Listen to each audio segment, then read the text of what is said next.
obviously we know Stamos is worth a lot of money, but you'd think some of the other people would be pretty well off. You know what I'm saying? But not giving away names or anything, but we know some people that were part of that show, and they were saying like what Matt was saying, basically once those royalties are gone, they're gone. So like while it's a hit and while you're in the fad and the trends, right, you're getting some monies. But once that thing starts to taper off, once it's not in the spotlight anymore, you ain't getting no more monies. Well, that's why you got to be smart about it. Like you got the UFC fighter Conor McGregor, who's now probably the highest paid fighter. Like he's making literally millions of dollars. The amount of money he's making now is just crazy. But that's because he's got smart investments. You take the Kardashians, they're smart in the sense that they're very business smart. They've got other, their hands in multiple pots. Oh, dude, they're brand marketing. They're making a lot of money off of other things. They're smart in that regard. And I think a lot of these actors that it's just that wasn't the thing to make yourself that brand.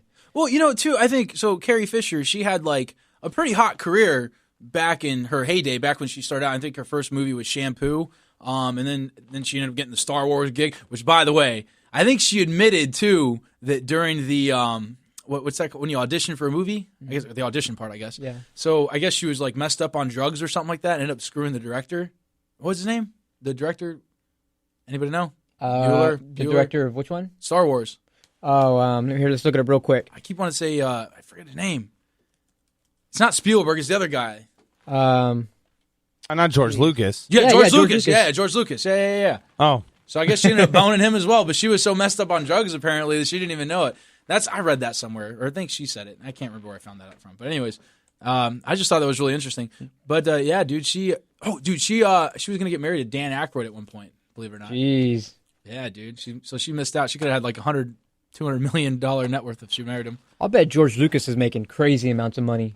Bro, he's got like his own Disneyland. He's Lucas Films, right? Or oh yeah, dude, Skywalker absolutely. Films. Yeah, and he just sold the rights to Star Wars. Jeez, he's probably set for life. Yeah, dude, I think he's like a billionaire, dude. I think he's in the billionaire range now. Brings me to kind of my next thought is like we've lost a lot of people this year. I was kind of just browsing through like the people that we lost this year. We obviously George Michaels was literally like 2 or 3 days before Carrie Fisher passed away. Yeah, absolutely. Gene Wilder, the dude from Willy Wonka. No way, he died too. He passed away earlier this year.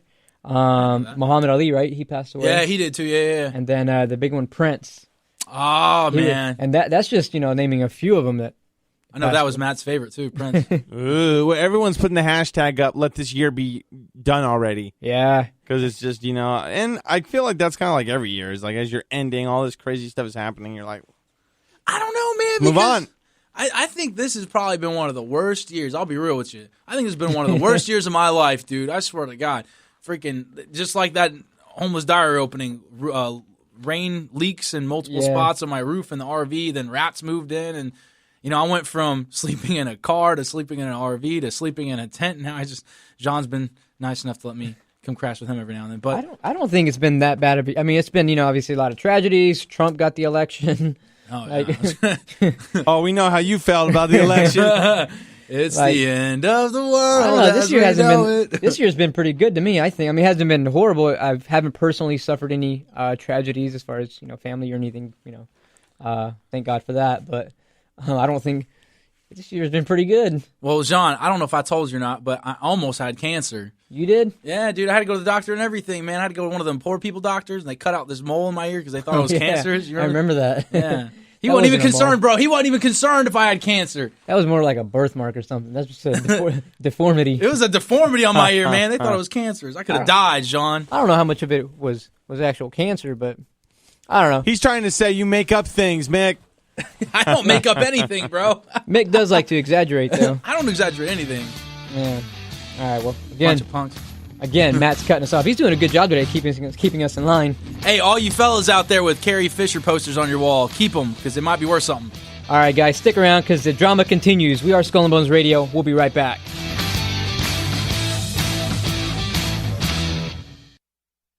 Can I say sexy bitches? Or yeah, bitches? Dude, say something like there's some sexy mother mofos or something. Okay. Let's stick with bitches.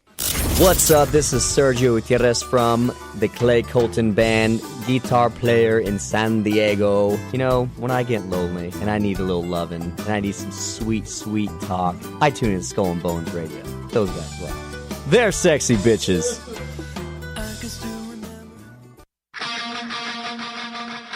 Mick, you're such a diva.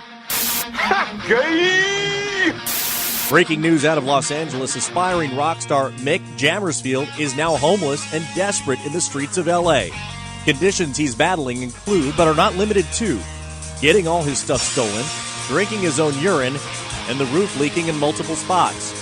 Anyone with information on a home for this guy that will probably never make it, please call the hotline, 323-54-MIC-1. Okay, getting back to the holiday season, I just want to say real quick, I don't really know whether to be, like, grateful or kind of offended, but, you know, Matt, I'll share something with you. So, since I've been kind of living this hobo lifestyle, I guess Jean started to feel kind of bad for me. Know, living on the streets and stuff. How could I not? I don't have a choice. So he's like, you know what, Mick? He's like, this was his words exactly. He's like, Mick, you know, I know you're kind of messy and all that stuff, but in the spirit of Christmas, I'm going to let you come stay with me once again for a couple days, you know, just so you can have a decent Christmas. I'm like, you know what, man? I appreciate that. So anyways, he invites me over once again, and I'm crashing out on the couch. And so 'twas the night before Christmas. So we're on Christmas Eve, right? Okay. And so anyhow, Jean and his roommates there, they have like this dog who's like pregnant, right? So everybody's like getting ready to go to sleep and all that. And I start thinking about, bro, you know, like what if Santa Claus comes? Because there's a chimney over there. And I was like, what if Santa Claus comes? And, you know, we got to, because I just seen, what was that movie called? The Santa Claus earlier? Which one, the original? Yeah, with Tim Allen? Yeah. Yeah, so I just seen it earlier that day on Christmas Eve. And I was like, you know what, bro? What if Santa comes? So I'm leaving some milk and cookies. I went to the refrigerator, and there was no milk, dude. Well, there was, but it was spoiled. And there was only it was only a little bit left. And it was spoiled. I was like, man, we can't do that to Santa Claus. So I was like, bro, you know what I'm going to do? I was like, I'm going to go, where's that pregnant dog at? And so anyways, I started to squeeze. Yeah, John, I don't know if you knew this or not. You, go ahead. You did what? I went up to y'all's dog, dude. I started squeezing its nipples, trying to milk it. The pregnant? The pregnant dog, yeah. And I started squeezing its nipples, trying to get some milk out of it. I got some milk. I mean, I got enough, you know, maybe to wash down like one cookie. But I figured it was better than nothing. Yeah, the Humane Society number is 619-563. Hopefully the ASPCA is not listening to this. I don't think that's illegal, especially for Santa Claus, bro. So anyways, I end up getting this dang thing. And so, dude, I swear. You know, I know why women won't date you now. I did not know before, but I know now. Wait, so you milked my dog? I did, but you know what? You know where I got the idea from? What was it? Meet the Parents? When he starts trying to milk Meet the Fockers? Meet the Fockers. That's what. And the dude's talking about like how he milked the cat once. Yeah, little teat. Yeah, the little teats. And I was like, bro, I can milk this dog, no problem, because this thing's actually pregnant. You know what I mean? So I ended up milking the dog. I didn't get very much milk, but for you, did you drink it? Well, okay, I had a little bit. So Santa Claus only got maybe a third of a glass. Can you get sick off of that? It did taste a little funny. It didn't taste like the milk that comes out of the 2% bottle or gallon or whatever. Yeah, that's like pasteurized and cleaned and sanitized. Yeah, dude, it doesn't taste the same. So anybody out there ever in a pinch and they're thinking about drinking some pregnant dog milk, do not do it. It doesn't taste the same. It's kind of disgusting. First off, I don't know what you were thinking. Like, I mean, that doesn't even seem like a logical state of mind. Well, I didn't want Santa to be disappointed. Now, did you want Santa Claus to be disappointed? Come to your house? So, for the sake of pleasing Santa Claus, you fed Santa. Well, if you think about it this way, I kind of had your back there, bro, because you obviously didn't think to leave Santa milk and cookies, and so I had to go, you know. I don't think I've ever even heard of that. Cover man. your six on that one, huh? I don't think I've ever even heard of somebody doing that before outside of like movies. Wait, what? Milking an animal at the movies? Outside of like seeing it in a movie? Like who? The homeless people are doing it? I've never seen anybody do it. Wait, what are you talking about? I have never seen anybody or heard anybody actually milking an animal outside of a cow. Well, if you can milk a cow, you can milk a dog, right? Well, you can actually milk camels, yaks, water buffalo, reindeer, elk, and a few others, with the exception of the horse, whose milk is fermented, pretty much saying it's semen. So I would probably stay away from that if I was you. Whoa, fermented means semen? Because someone gave me something that was fermented the other day, and they said it was like an alcohol or something. I didn't know what it was. Okay, you're right. It. I don't even know what I'm talking about. I'm going to shut up. Let me do some more research. But I just wanted you to know. I just wanted you to think they were drinking semen. That's all it was. Oh, okay. Well, you almost had me there. But anyways, so I just want to let everybody know out there, do not, whatever you do not try to milk a dog because it doesn't work very well. I'm surprised she didn't bite you, man, You know what? for being a damn pervert. I think she found it kind of like being a massage, bro. You know what I mean? But anyhow, I did taste it and it wasn't good. So Santa Claus apparently didn't come by the next day because it was still there. It was still there, so you thought, I can't let it go to waste. Well, I did finish it, but even more disappointingly so than that, I just found out Santa Claus doesn't exist. Either that or he doesn't like you. You must have been on the naughty list because he ain't come. So screw you. I ain't staying at your house no more on Christmas Eve. It's because Santa warned me not to open my doors to to homeless people, like people of your caliber. People of my caliber. Well, you know what? Speaking of caliber, I want to change that. I really do. So part of the New Year's resolution, I got some for you guys. I want to bounce some off you guys over here, all right? What do you got? It's Okay. better not be wasting my time, Nick. Nah, dude. All right. So I've kidding. been noticing, like, you know, when I strum through downtown and I go digging through some dumpsters and stuff, that every now and then you'll see like a Ferrari or a Lambo or a Maserati or a Porsche. Is it Porsche or Porsche?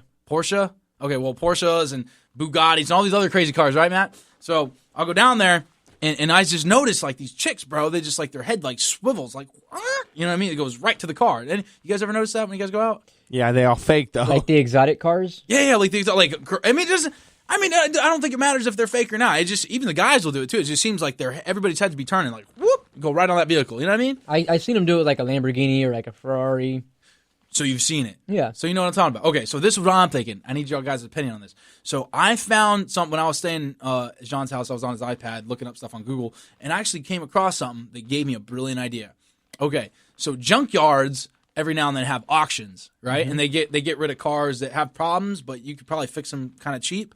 So what I was actually thinking was, see, I got smart. I'm gonna go there and say, hey, why don't you donate that car to me, and you guys get to have it as a tax write-off, and I get a vehicle. And so basically what we'll do is we'll take off the body, and I want to do it with a VW Bug, like one of those old 1960s kinds. Take off the body. That way you just have the frame and the engine and the stick shift and the tires, right? And, bro, I want to go get the body of a supercar and put it on that VW, baby. Go drive it down Gaslamp in downtown L.A. on Sunset. But wait. I'll be having everybody thinking I'm in some kind of Lamborghini Gallardo. But that VW Bug isn't going to purr like a Lamborghini or Bro, or it's a Ferrari. it's all in the pipes, bro. Like all you do is like take a pen and stab some like holes in the pipe, and it'll go louder. I heard that somewhere. So why don't we do that? You guys want to help me? I feel like, I'll help you do it just to see how it plays out. Yeah. I don't know. I feel like Matt's the kind of like not paying attention. He's like, I think he's over this conversation already. Sorry, I'm working on some technical stuff over here. I just don't see you being able to pull off the body of like a Ferrari in a VW Bug. Well, that's the thing. Okay, so another car they said, I guess they call You them are donor something cars. else, man. Well, there's this other thing they call it a donor car, and they were saying you could get this Pontiac Fiero. And apparently this Fiero, if you do the same thing, it has more of that Ferrari kind of look, so you can kind of get away with that better. So I was either thinking a VW Bug or a Fiero from the 1980s, and we could do it to it totally. Or even an MR2, which is Toyota from the early 1990s. And we could totally do this, bro. Like, Matt, anytime you get on Tinder and you swipe right and she swipes right on you, is that saying? Is you swipe right on her? Yes, that happens. Okay, so then basically when you try to take this chick out, bro, if we make this a group project, then you can take the car out, because obviously I don't have the money to fix it. Well, this is like the boat, right? I can take them out on the boat too? If you help me fix it. I helped you fix it! No, you help me wreck it. Are you... Oh, we about to fight on Wait, now he's radio. blaming you for that? Huh? You're blaming him for wrecking the boat? You know what, dude? You know what I've learned in my 24 years young of experience that I got? You know, women like this thing, and it's super weird, dude. I'm like, stupid. They like when you're actually yourself. So, Be yourself, Mick. Now, dude, that's cool. Bro.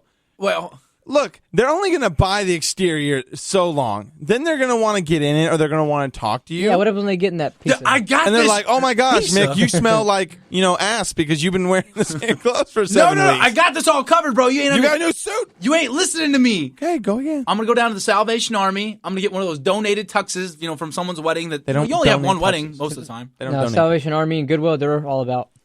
Donations, right? So they'll hook me up with something. If I go up there and I tell them I'm starving and I need a suit, they're gonna hook it up. So anyway, I'm gonna get my suit from them. Because the suit's going to fill you up.